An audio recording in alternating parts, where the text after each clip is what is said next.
Hello student, good morning. मैं doctor Suman Kumari Parihar, associate professor botany department, SPC government college Ajmer. हम discuss कर रहे थे फूड क्रॉप, और फूड क्रॉप में हमने पिछली क्लास में डिस्कस किया था व्हीट।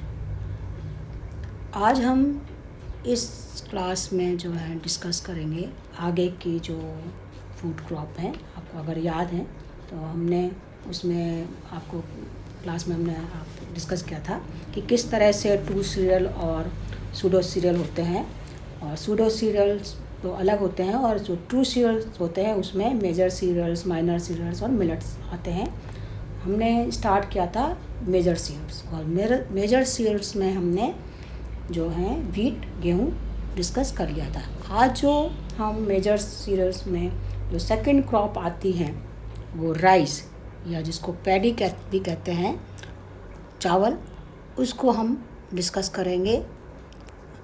आपके जो फूड क्रॉप है क्या है, आज हमारा जो मेन जो क्लास है वो है स्टार्ट करने की है, वो राइस या पैडी। स्टार्ट करते हैं इसके क्लासिफिकेशन से कि क्या है पैडी या राइस या धान का क्लासिफिकेशन का है। अगर हम कहें कि इसका बोटनिकल नेम क्या है, बोटनिकल नेम है इसका ओराइजा सटाइवा। फैमिली जो है पोएसी, जो सब फैमिली है ओराइजिनी, इसका ट्राइब है ओराइजिनी। तो ये तो है इसका क्लासिफिकेशन, और क्लासिफिकेशन के बाद आ जाता है इसका कि ये जो इसका कहाँ इसका डिस्ट्रीब्यूशन हुआ है, कहाँ ये इसकी हिस्ट्री है या ओरिजिन कहाँ है, कहाँ ग्रो करता है, इसका कहाँ से उत्पत्ति हुई है, उसको हम करेंगे। तो क्लासिफिकेशन आपको बता दिया था, ओरिजिना सटाइवा, पोएसी, और इसका जो नाम है धान, चावल हिंदी में कहते हैं। अलग अलग जो स्टेट हैं उनमें अलग अलग लैंग्वेज, अलग अलग भाषा में इसका अलग अलग नाम से लोग पुकारते हैं। ओरिजिन एंड डिस्ट्रीब्यूशन की बात करें तो जो चावल का जो विश्व की अगर हम कहें कि सर्वाधिक महत्वपूर्ण अगर सीरियल जो प्लांट है वो चावल है, और लगभग जो पूरे संसार की लगभग आधी से ज़्यादा जनसंख्या जो है वो इसको एज ए मेन फूड, मतलब प्रमुख भोजन के रूप में उपयोग करती है। इसका उत्पत्ति के अगर बारे में बात करें कि इसकी ओरिजिन जो है बारे में अलग अलग लोगों के अलग अलग मत हैं।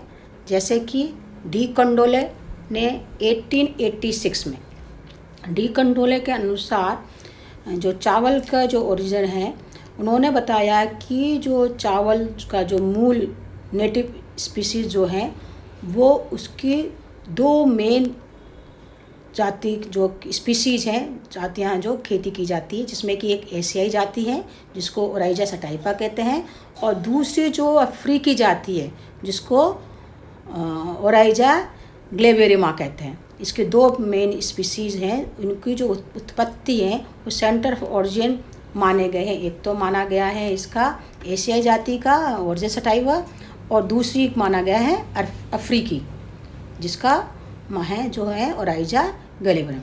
पर बेविलोव ने जो कहा है 1930 में के अनुसार, उन्होंने कहा चावल जो है एशिया जो है उत्पत्ति जो है केंद्र हिमालय के दक्षिण पश्चिम क्षेत्र का जबकि में माना गया है इसको। और इसका जो पहले लोगों ने खोज की उनके अनुसार उत्पत्ति कहें तो 3500 BC से 2500 BC से पूर्व हुई उत्पत्ति मानी जा रही है। जैसे चीन, थाईलैंड एवं जो हड़प्पा जो की खुदाई के टाइम चावल के कुछ नमूने प्राप्त हुए थे, उनकी अगर हम कहें तो वो कहते हैं 3000 BC से 4000 BC के पूर्व इसकी उत्पत्ति उन्होंने मानी है। और उन्होंने जैसे कि जो अभी जो हमारे जो इंटरनेशनल जो अंतर्राष्ट्रीय चावल अनुसंधान है फिलीपींस IRRI के अनुसार जो है चावल का जो चांग हैं, जो वहाँ के एक साइंटिस्ट है, जो विज्ञानी हैं चांग हैं, 1997 के अनुसार एशियाई व अफ्रीकी चावल को दोनों ही जो जातियाँ हैं उन्होंने एक जंगली जाति जो है ओराइजा पेरेनिस, उन्होंने कहा है कि एक वाइल्ड स्पीसीज़ है चावल की ओराइनिस पेरेनिस के से जो ओराइजा पेरेनिस के द्वारा ही इसकी चावल की उत्पत्ति हुई है। तो अलग अलग लोगों के विभिन्न तरह तरह से अलग अलग लोगों के विभिन्न मत हैं। ओरिजिन लेकर पैडी की चावल की उत्पत्ति को लेकर इसकी हिस्ट्री भी अलग है, अलग अलग लोगों के अलग अलग मत हैं। अब हम बात करते हैं कि इसका डिस्ट्रीब्यूशन कहाँ कैसे है, कहाँ कहाँ पाया जाता है। तो संपूर्ण विश्व में अंततः चावल की जो खेती है काफ़ी बड़े पैमाने में की जाती है। शुरुआत में जो है भारत में, बर्मा, चीन, थाईलैंड में हुई थी इसकी, और यूरोप में चावल का प्रवेश जो है 17वीं शताब्दी के दौरान हुआ। विश्व के जो अगर हम कहें तो पूरे उसमें बांग्लादेश, चीन, Japan, Korea, Philippines, Malaysia, Indonesia, Thailand, Vietnam, Cambodia, जो श्रीलंका जैसे प्रमुख जो देश हैं चावल के जो मेन उत्पादक देश कहा जाता है, यहाँ पर जो है लगभग 95% चावल की पैदावार होती है। चावल के कुछ ऐसे भी देश हैं जैसे ब्राज़ील, यूएसए, स्पेन तथा इटली आदि, ये देश भी अपना उत्पादन में अपना विशेष महत्वपूर्ण स्थान रखते हैं। विश्व में जो भारत का जो चावल का उत्पादन में जो अपने पूरे संसार में इंडिया में पहला स्थान है, और इसके अगर कमर्शियल दृष्टि से इसे हम कहें तो हमारे उसमें कई राज्यों में अधिक बोया जाता है, जैसे कि आंध्र प्रदेश, आसाम, बिहार, कर्नाटक, मध्य प्रदेश, महाराष्ट्र, उड़ीसा, तमिलनाडु तथा उत्तर प्रदेश और पश्चिम बंगाल में। इन सब में हमारे यहाँ कमर्शियल रूप से चावल की ज़्यादा पैदावार ज़्यादा बोया जाता है, और पूरे उसमें इंडिया में इसका जो राष्ट्रीय जो उत्पादन का है तो 94% जो है इसका प्रोडक्शन होता है। अब हम बात करते हैं, यहाँ तो हमने बात कर ली है कि इसकी क्या ओरिजिन और क्या डिस्ट्रीब्यूशन है। अब हम बात करते हैं कि इसका किस तरह से चावल का जो प्लांट बोटनिकल कैरेक्टरिस्टिक है, वानस्पतिक लक्षण कैसे होते हैं, चावल का पेड़, चावल का प्लांट, पैडी का जो है धान या चावल किस तरह से पेड़ इसका दिखाई देता है, उसकी हम बात कर लेते हैं। तो जो चावल का अगर हम कहें कि जो प्लांट है वो अल्पजीवी, मतलब एनुअल से कम 6 माह 6 महीने में ही ये मैच्योर होकर तैयार हो जाता है। सोइंग से लेके मतलब बुवाई से लेके इसके पूरा मैच्योर मतलब फसल पकने तक का जो समय है वो 6 महीने तक ही होता है, में ही कंप्लीट हो जाता है। अतः इसको हम अल्पजीवी कह सकते हैं। प्लांट जो है पादप जो है इरेक्ट होता है, और इसकी जो हाइट है अगर हम लंबाई की बात करें तो 60 to 150 सेंटीमीटर तक लंबा होता है। कभी कभी ट्रिलिंग भी पाई जाती हैं।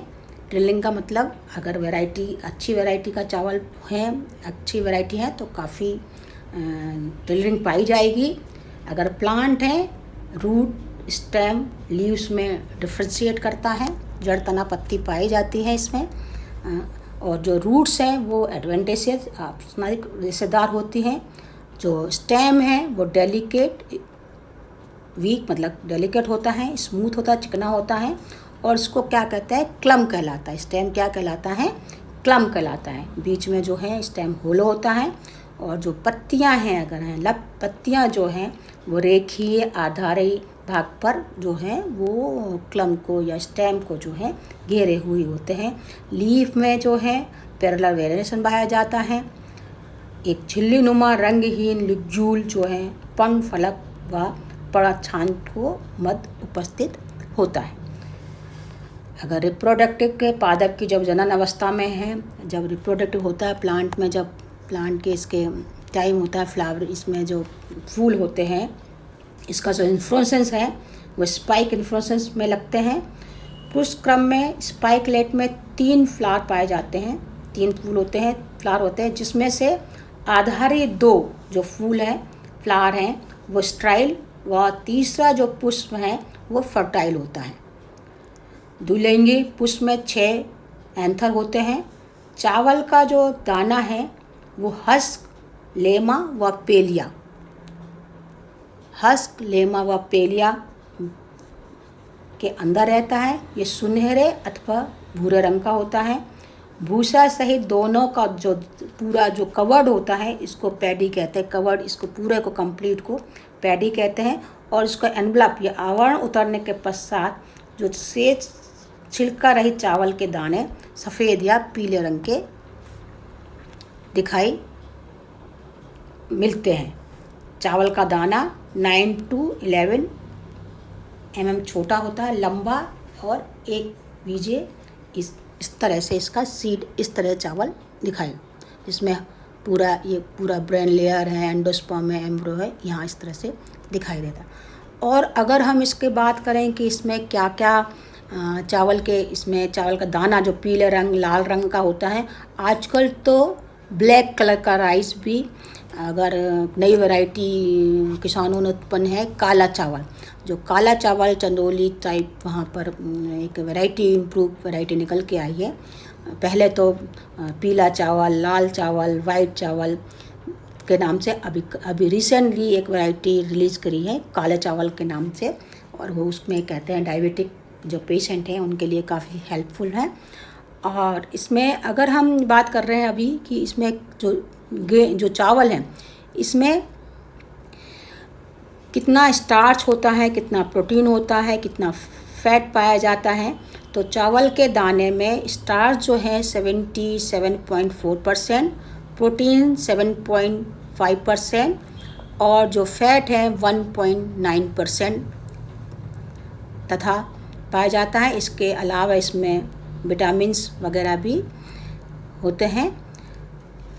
अगर बात कहें तो चावल में जो है दूसरे जो अनाज हैं जो सीरियल्स हैं उनकी तुलना में सबसे अधिक मात्रा में स्टार्च जो है वो चावल या में ही पाया जाता है। तो यहाँ तो हमने बात करी कि चावल की किस तरह से चावल की प्लांट कैसा है, किस तरह से इसमें ब्रांचिंग होती है, इसमें टिलरिंग कैसी होती है, इसकी लीफ कैसी होती है, लीफ में लिग्यूल्स पाए जाते हैं, किस तरह से स्टेम पे कवर ब्लेड होता है, जो रूट्स हैं वो एडवेंटियस रूट्स किस तरह से पाई जाती हैं, जो इसका इन्फ्लोरेसेंस हैं स्पाइकलेट इन्फ्लोरेसेंस पाया जाता है, और इसमें जो इसका इन्फ्लोरेसेंस के अंदर जो फ्लावर हैं किस तरह से 3 फ्लावर होते हैं, जिसमें 2 फ्लावर जो हैं वो स्ट्राइल और 1 फ्लावर जो है फर्टाइल होता है, और उसके अंदर भी आपके हस्क, लेमा और पेलिया कवर जिस तरह से होता है वो हमने बताया इसको क्रॉप में। और सीड के बारे में जो चावल का गेन है जिसको दाना हम कहते हैं उसके भी बारे में कि इसमें कितना % प्रोटीन, स्टार्च और फैट पाया जाता है उसको भी हमने डिस्कस किया। अब जो हम हैं कि अगली जो क्लास में हम डिस्कस करेंगे इसका चावल का किस तरह से कल्टीवेशन किया जाता है उसको हम डिस्कस करेंगे। पिछली क्लास में अगले जो वीडियो है उसमें हम डिस्कस करेंगे अगली क्लास में कि चावल की खेती करने के लिए या चावल का कल्टीवेशन करने के लिए किस तरह का क्लाइमेट चाहिए, किस तरह का सॉइल चाहिए और किस तरह से कल्टीवेशन किया जाए उसको हम डिस्कस करेंगे अगली क्लास में। Okay student, thank you very much.